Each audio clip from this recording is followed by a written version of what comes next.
Hello students, today we are going to discuss about precis writing. Precis writing English में क्या होता है ये चीज़ हम देखेंगे।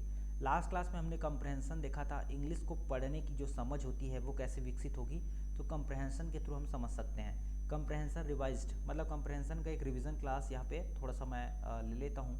ठीक है, जैसे एक इंग्लिश का यहाँ पे पैराग्राफ लिखा हुआ है और उसको बस हम पढ़ेंगे और उसका मीनिंग सर्च करने की कोशिश करेंगे, अंडरस्टैंड करेंगे कि इसमें क्या लिखा हुआ है। ओके, तो मैं पढ़ना चालू करता हूँ। The World Trade Organization is an intergovernmental organization that regulates and facilitates international trade between nations. The WTO is headquartered in Geneva, Switzerland. Its top decision-making body is the Ministerial Conference, which is composed of all member states. Okay, तो इसमें क्या लिखा हुआ है? जो world Trade organisation है यानी विश्व व्यापार संगठन, उसका जो मुख्यालय है, ठीक है, वो इंटर गवर्नमेंटल है, ऑर्गेनाइजेशन है ये। दैट रेगुलेट्स मतलब वो नियंत्रित करता है और सुविधा प्रदान करता है इंटरनेशनल यानी वैश्विक व्यापार को देशों के बीच में। ये लिखा हुआ है इसमें। द WTO हेडक्वार्टर, जो WTO का हेडक्वार्टर है वो जिनेवा में है, स्विट्ज़रलैंड में। इस टॉप डिसीजन मेकिंग बॉडी, ये जो है उच्च, टॉप मतलब उच्च, डिसीजन यानी फैसला, मेकिंग बॉडी, ठीक है, यानी कि फैसला लेने वाली बॉडी है यानी संस्था है। Is the ministerial conference which is composed of all the member states. ठीक है, जो मिनिस्ट्रियल जो कॉन्फ्रेंस होता है यानी बैठक होती है, सभा होती है, उनका एक व्यक्तियों का जो है ग्रुप के द्वारा बना हुआ, स्टेट के द्वारा बना हुआ एक बॉडी है। ठीक है, ये यहाँ पे लिखा हुआ है which is composed all member states, जो व्यक्तियों से निर्मित होता है, बहुत सारे स्टेट्स के, ये यहाँ पे लिखा हुआ है। तो ये चीज़ें हम इंग्लिश में पढ़े हैं, उसको हिंदी में हम लोग समझ लिए, तो हमको ये समझ में आ गया क्या लिखा हुआ है। अब जैसे कुछ मीनिंग हमको नहीं पता रहती है कंप्रहेंशन में, यही चीज़ आपको करना है।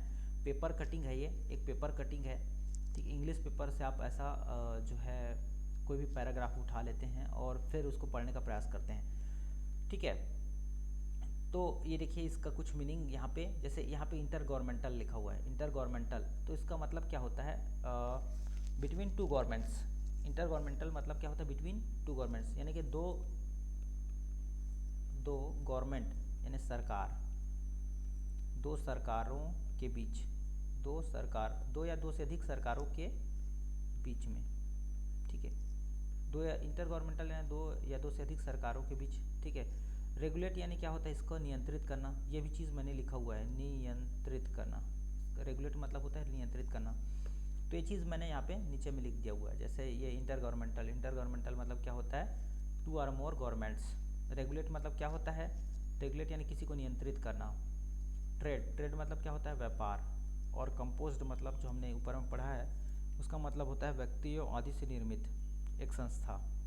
ठीक है, जैसे संस्था को बता रहे हैं तो व्यक्तियों आदि से निर्मित है यहाँ पे, जो कि WTO एक संस्था है। ठीक है, तो कंपोज्ड मतलब होता है व्यक्तियों से द्वारा निर्मित। ठीक है, व्यक्तियों द्वारा निर्मित, व्यक्तियों द्वारा निर्मित मतलब दो या दो से अधिक व्यक्ति हैं तो उनके द्वारा निर्मित है ऐसा। ये चीज़ हमने सीखा।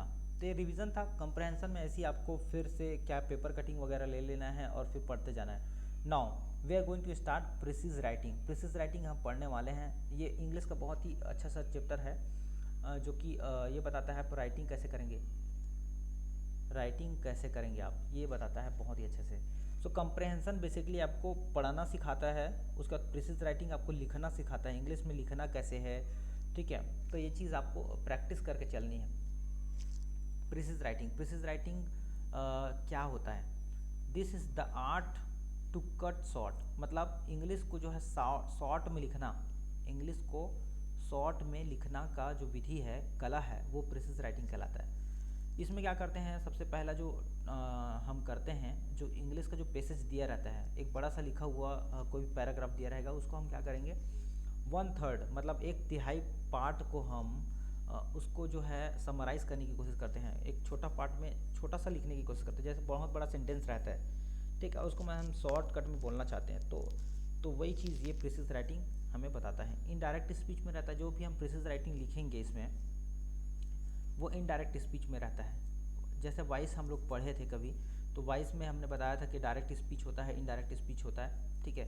तो ये जो पूरा रहेगा वो इनडायरेक्ट स्पीच में रहेगा, डायरेक्ट में नहीं रहेगा। इन्वर्टेड कामा नहीं रहेगा इसमें, ठीक है। इन्वर्टेड जो कामा रहता है वो नहीं रहेगा इसमें, ठीक है। इनडायरेक्ट स्पीच में डायरेक्टली हम लोग लिखते चलेंगे, ठीक है। Condensation, a brief, concise, clear and well connected summary और जिस्ट, ठीक है।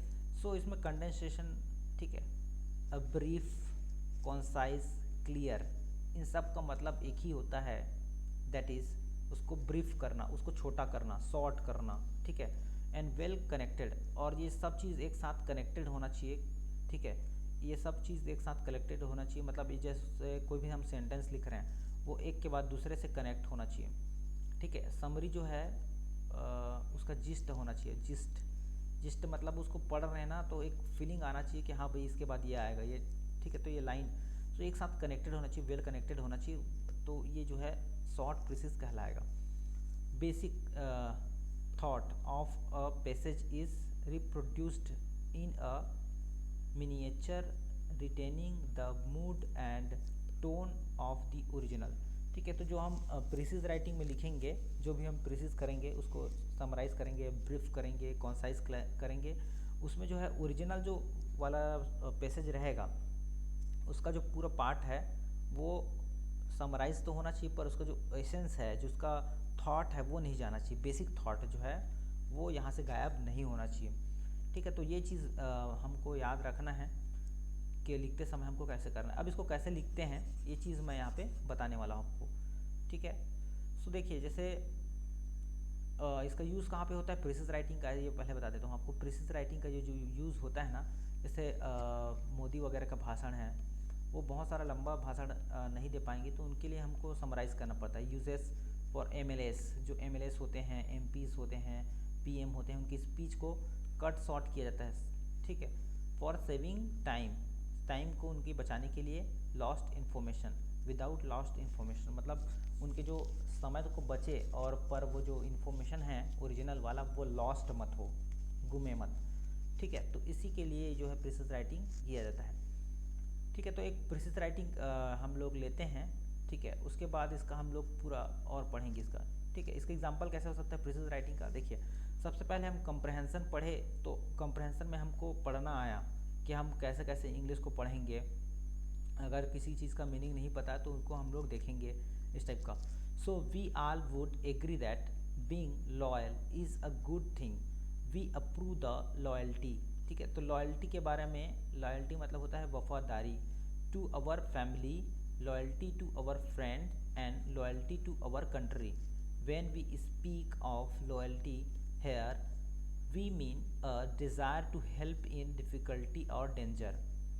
It is often very clear when a person is being disloyal, when he allows his parents to suffer without showing any concern, for example, or when he fight against his own country. For such people, most of us would feel disapproval. Okay, so ये जो है प्रीसिज writing में इतना बड़ा जब लिखा हुआ है हमारे पास, एक पैराग्राफ लिखा हुआ है जिसको हम बोल सकते हैं, ठीक है।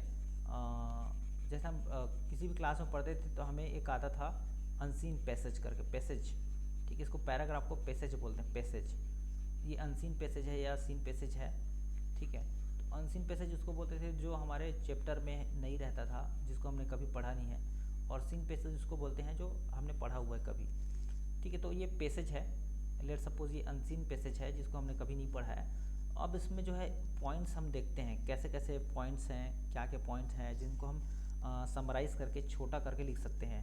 वर्ड काउंट यहाँ पे 99 वर्ड काउंट पे हमको लिखना है, छोटा करके उसको 89 ओके। इसेंशियल पॉइंट, इसमें क्या क्या इसेंशियल पॉइंट है यहाँ पे देखते हैं। तो वन मस्ट बी लॉयल, ठीक है। तो यहाँ पे इतना सारा पॉइंट का एक पॉइंट हो जाएगा, family, loyalty of friend and loyalty of country, यहाँ तक का जो पॉइंट है इसको हम छोटा करके लिख सकते हैं।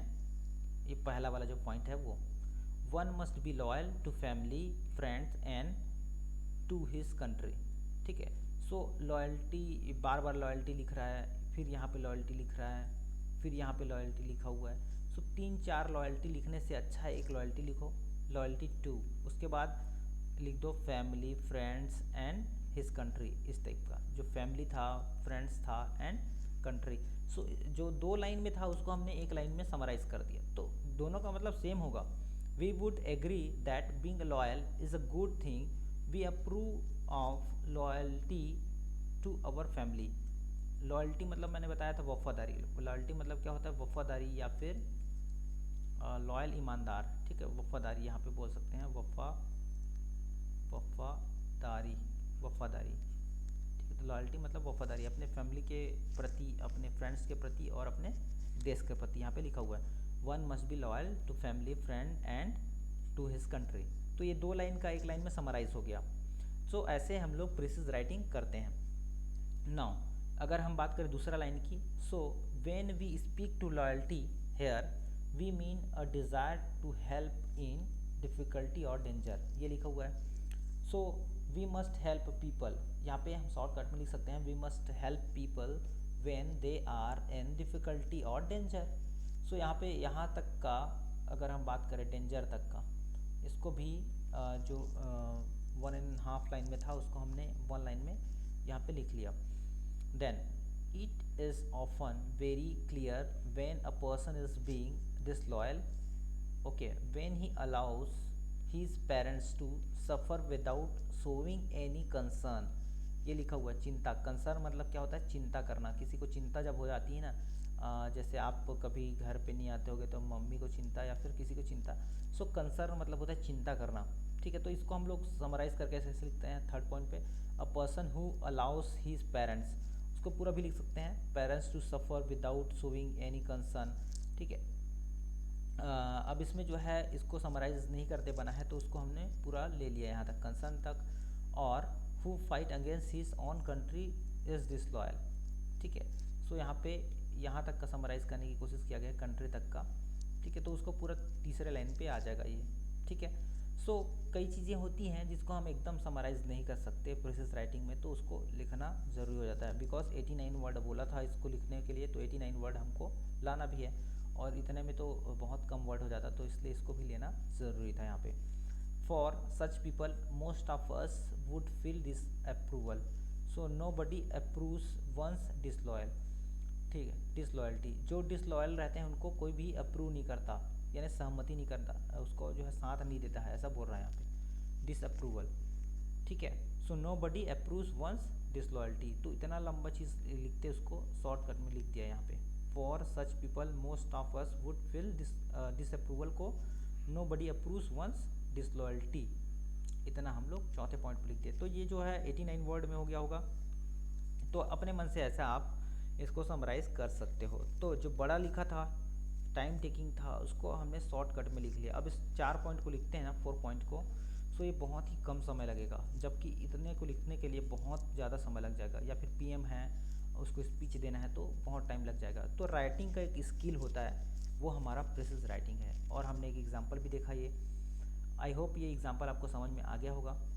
ठीक है, नाउ अब मैं बात कर रहा था जैसे कि जो हमारा प्रीसिज राइटिंग है उसमें क्या क्या पॉइंट्स होनी चाहिए, प्रीसिज राइटिंग करते समय आपको क्या क्या ध्यान रखना चाहिए। ठीक है, डोंट्स ऑफ प्रीसिज राइटिंग। डोंट्स मतलब क्या आपको नहीं करनी चाहिए प्रीसिज राइटिंग करते समय।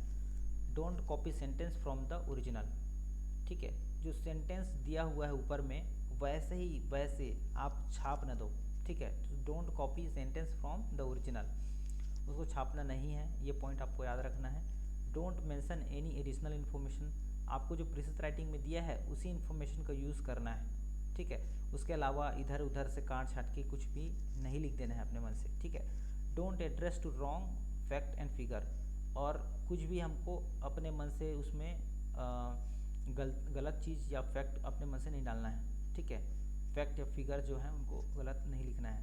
उसके बाद क्या है, don't write from the first person. ठीक है, अब जैसे हम लोग लिखना चालू कर रहे हैं प्रीसिज को, तो वहाँ पे आई वी इस टाइप का यूज़ नहीं करना है फर्स्ट पर्सन का, ये बात याद रखना है। डोंट कॉम्प्लिकेट इट, और जो भी चीज़ दिया है उसको बहुत ही शॉर्ट एंड स्वीट में लिखना है, एकदम उसको कॉम्प्लिकेट यानी बढ़ा चढ़ा कर नहीं लिखना है, कॉम्प्लिकेट नहीं करना है। और ठीक है, क्वालिटीज़ ऑफ गुड प्रेसिस, ठीक है, गुड प्रेसिस का जो क्वालिटी है वो क्या होना चाहिए, तो for precise writing you should have clarity, clarity होनी चाहिए, there should not be any ambiguity, ठीक है, एम्बिग्यूटी मतलब जो है हौच पौच यानी कि इधर उधर नहीं लिखना है वहाँ पे, क्लैरिटी होनी चाहिए पहली बात। ऑब्जेक्टिविटी, ऑब्जेक्टिविटी मतलब आपको उद्देश्य होना चाहिए, जैसे प्रिसिज राइटिंग कर रहे हो तो आप किसके लिए लिख रहे हो, जैसे फॉर मतलब आपका एक समझ वहाँ पे होनी चाहिए कि ऑब्जेक्टिव होना चाहिए वहाँ पे, आप कैसे लिख रहे हो प्योरली, ठीक है। इट शुड बी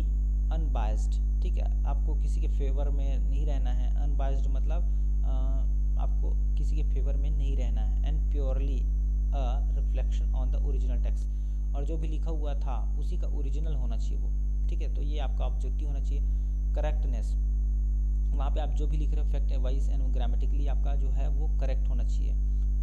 कोहेरेंस मतलब idea should be presented in an interconnected manner, ठीक है, तो कोहेरेंस मतलब जैसे रैमिंग वर्ड होते हैं ना, ठीक है, तो वैसे टाइप का एक दूसरे से कनेक्टेड होना चाहिए, एक के बाद एक जो सेंटेंस है वो एक दूसरे से कनेक्टेड दिखना चाहिए, ऐसा नहीं कि दूसरे जगह का दूसरा लिख दिया, ऐसा नहीं। कंप्लीटनेस, और जो आपका जो ब्रीफ कर रहे हो समरी, ठीक है, जिसको हम प्रिसीज बोल रहे हैं, उसका जो कंप्लीटनेस होना चाहिए, कंप्लीट होना चाहिए वो एकदम, एक आधा अधूरा ऐसा नहीं होना चाहिए, पूरा कंप्लीट होना चाहिए। और conciseness in the fewest possible word, आपको बहुत ही कॉन्साइज करके लिखना है, जो पॉसिबल वर्ड हो सकते हैं उनमें लिखना है, ठीक है। तो एक एग्जांपल हम यहाँ पे और लेते हैं, जैसे यहाँ पे एक लाइन लिखा हुआ है, बहुत बड़ा लाइन लिखा हुआ है, और उसको हम छोटा सा लाइन पे कैसे लिख सकते हैं उसको, जैसे लिखा हुआ है beside his father giving him money, besides his father giving him money it's mother also did the same, ठीक है, तो इसका हम प्रीसिज कैसे लिख सकते हैं, इसका प्रीसिज लिख सकते हैं his parents gave him money, ठीक है, तो इसका फादर हो गया उसको लिख रहे हैं अलग से, फिर इसका मदर है उसको अलग से लिख रहे हैं, सो उसको हम दोनों को एक साथ ऐसा मिला के क्या लिख सकते हैं, उसका पेरेंट्स, हिज पेरेंट्स ऐसा लिख सकते हैं, गेव हिम मनी।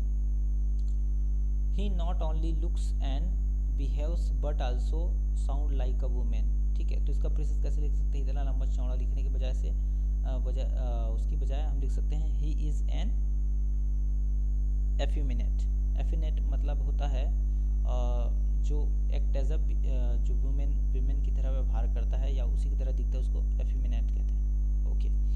सो इस तरह से उसको हम लोग लिख सकते हैं प्रीसिज राइटिंग में, ठीक है। सो जो बड़े सेंटेंस हैं उनको हम लोग छोटे सेंटेंस में लिख सकते हैं। अब यहाँ पे देखो जो लॉयल्टी है उसके बारे में अगर हम यहाँ पे देखे थे, इसेंशियल पॉइंट निकाले थे, अब उसको छोटा करके अगर हम लिखना चाहते हैं, ठीक है, उसी को 30 वर्ड में अगर हम लोग लिखना चाहते हैं, जो ऊपर में लिखा हुआ है इतना सारा वर्ड, उसको हम 30 वर्ड में अगर हम करना चाहते हैं, यहाँ पे जो है 89 वर्ड में दिया था, ठीक है, उसको हम 89 वर्ड में यहाँ पे मान लो किए थे, इसेंशियल पॉइंट निकाले थे, उसको भी अगर हम समराइज़ करना चाहते हैं, सो यहाँ पे हमने लिख दिया यहाँ पे, ठीक है, समराइज़ करके, और ये जो समराइज़ किए तो हमारा जो वर्ड काउंट आया वो 30 वर्ड का आया। देखो लॉयल्टी के बारे में लिखना था, we must be loyal to our family friend and the country, a desire to help people in need, it's true loyalty act of disloyalty towards one's parent or country is not appreciated by anyone। सो इतना हमने shortcut में लिखा है, और वही चीज़ इतना लंबे में लिखा हुआ है, इतना जो है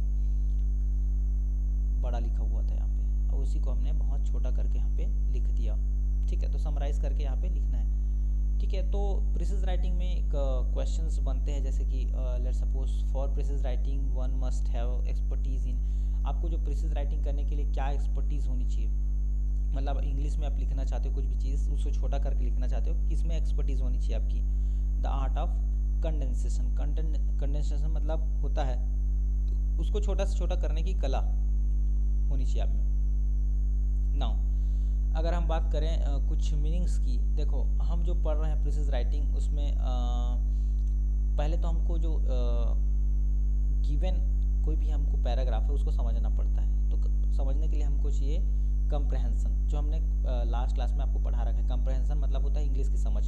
इंग्लिश को समझने के लिए आपको जो वर्ड मीनिंग है वो स्ट्रॉन्ग होना चाहिए, बहुत सारा जो मीनिंग है वो आपको बहुत क्लियर होना चाहिए। ठीक है, तो इसी के लिए हम क्या करते हैं, रोज़ डेली के डेली हम 10 मीनिंग देखते हैं और जो मीनिंग है उसको हमको याद करना रहता है। So now it's time for meaning. अब मैं मीनिंग आपको दिखाता हूँ, 10 मीनिंग हम देखेंगे और उसको हम याद करने की कोशिश करेंगे। जो फर्स्ट मीनिंग है हमारे पास वो है मेक ओवर। ठीक है, इसको आप नोट करते चलिएगा। मेक ओवर, मेक ओवर मतलब क्या होता है, बदलाव।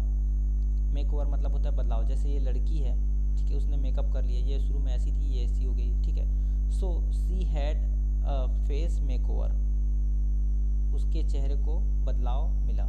ठीक है, सो मेक ओवर करना मतलब क्या होना, बदलाव करना। ठीक है, ये होता है बदलाव। उसके बाद आता है कंट्रोवर्सीज। जो सेकेंड वर्ड है आज का वो है कंट्रोवर्सीज। कंट्रोवर्सीज मतलब होता है विवाद। She was stuck in political controversies, दो राजनीतिक विवादों में फंस गई। कंट्रोवर्सीज मतलब क्या होता है, विवाद। ये जो लड़की है, ठीक है, वो ये रिपोर्टर है, उनके साथ बात कर रही है और कंट्रोवर्सीज में फंस गई है, विवादों में फंस गई है। ठीक है, third conveyor, convener. Convener, convener मतलब होता है संयोजक। मतलब जो कन्वेनर क्या होता है, जैसे कन्वेयर बेल्ट होता है ना, वो जो है सीढ़ी को ऊपर से नीचे ले जाने का काम करता है, वैसे ही संयोजक होता है कन्वेनर। कन्वेनर जो दो बैठक होता है वहाँ पे, वो आयोजन करता है। ठीक है, या फिर दो लोगों के बीच में, ठीक है, संयोजक का काम करता है। सी इज़ द मीटिंग कन्वेनर। ठीक है, जो मीटिंग वह बैठक संयोजक है। ठीक है, ये बैठक करा रही है, ये लड़की बैठक करा रही दो लोगों के बीच में, सो ये जो है संयोजक है, कन्वेनर है। Now we move for the fourth word. Fourth word हमारे पास आज का जिसको हम पढ़ने वाले हैं ये है इस्लामोफोबिया। इस्लामोफोबिया मतलब क्या होता है, मुसलमानों का डर। जैसे ये कोई मारने काटने आ रहा है मान लो, ठीक है, सो इसको बोलते हैं Islamophobia. Islamophobia is increasing in western countries. पश्चिमी देशों में इस्लामोफोबिया बढ़ रहा है। मतलब इस्लामोफोबिया मतलब मुसलमानों का डर, ये बढ़ रहा है। ओके, ठीक है। फिफ्थ नंबर पे हमारा गिवन है एवर्ट। एवर्ट मतलब होता है फेरना। ठीक है, एवर्ट मतलब फेरना। She tried her best to avert her eyes. ठीक है, तो हिंदी में क्या होगा उसे, उसने अपनी आंखें फेरने की पूरी कोशिश की। ठीक है, जैसे हम किसी से बात करते हैं तो हम आंखें नीची कर लेते हैं या फिर आंख फेर लेते हैं, तो उसी को एवर्ट कहते हैं। एवर्ट मतलब होता है आंखें फेरना या फेरना। पेस, अगला जो वर्ड हमारे पास है ये कौन सा नंबर का हो जाएगा हमारे पास, ये जो है फिफ्थ का, ये जो है 6 नंबर में हो जाएगा। छठवें नंबर पे हमारे जो वर्ड मीनिंग हम लेके आए हैं वो है पेस। पेस मतलब होता है रफ्तार। रफ्तार, a tortoise has a slow pace. कछुए की रफ्तार धीमी होती है। A tortoise has a slow pace, कछुए की रफ्तार धीमी होती है। ठीक है, तो पेस मतलब क्या होता है, रफ्तार। ओके, पेस मतलब क्या हो गया, रफ्तार। पेस मतलब रफ्तार, यह चीज़ आपको नोट डाउन करते चलना है। सेवेंथ नंबर पे हमारा है फ्रेटर्निटी। फ्रेटर्निटी मतलब होता है बिरादरी। ठीक है, जैसे ये सब एक साथ एक कपड़ा पहने हुए हैं, सेम बिरादरी के हैं। ठीक है, जो people of the same fraternity, fraternity एक ही बिरादरी के लोग, fraternity. Okay, the people of the same fraternity. Okay, now we move for the question number 8। मतलब एक मीनिंग है, मीनिंग नंबर 8। ओके, वेंडर, बेचने वाला। बेचने वाला क्या होता है, वेंडर होता है। जैसे सब्जी बेचने वाला, तो he is a vegetable vendor. He is a vegetable vendor, वह सब्जी बेचने वाला है। So he is a vegetable vendor. 9th में हमारा है एसोसिएटिंग। एसोसिएटिंग मतलब होता है जुड़ना। किस चीज़ से मैं एसोसिएट होता हूँ, किस चीज़ से जुड़ता हूँ, दे आर एसोसिएटिंग टुगेदर, मतलब वे एक साथ जुड़ रहे हैं। एसोसिएटिंग मतलब जुड़ना। ठीक है, नाउ जो हमारा नेक्स्ट वर्ड है कंपोस्ट। कंपोस्ट हमने ऊपर में भी देख लिया है एक बार। ठीक है, कंपोस्ट मतलब होता है व्यक्तियों आदि से निर्मित। व्यक्तियों आदि से निर्मित कुछ भी है जो एक संस्था है, वो कितने लोगों से मिलकर बना है, 2-3 लोगों से। ठीक है, तो उसको क्या बोलते हैं कि व्यक्तियों आदि से निर्मित। कंपोस्ट मतलब होता है विभिन्न घटकों या व्यक्तियों आदि से निर्मित, दोनों का अलग अलग है। ठीक है, विभिन्न घटकों को बोल सकते हैं शांत, आत्मनियंत्रण, संयम। ठीक है, संयम, काम, कंट्रोल, ये सब क्या कहलाता है, कंपोस्ट कहलाता है। ठीक है, जैसे एक मूवी कंपोज किया उसने, कंपोज़र होता है, डायरेक्टर होता है, ठीक है। तो ये चीज़ व्यक्तिवादी से निर्मित। सो इतना सारा चीज़ हमने आज देखा। आई होप आपको पूरा क्लास समझ में आया होगा। सो एक बार पूरा अगर नहीं आता है तो दोबारा वीडियो प्ले हो सकता है, तो वीडियो प्ले करके देखिएगा पूरा, ठीक है। तो आज के लिए इतना ही करते हैं। थैंक्स फॉर वॉचिंग, और चैनल को अगर सब्सक्राइब नहीं किया तो चैनल को सब्सक्राइब करें, शेयर करें।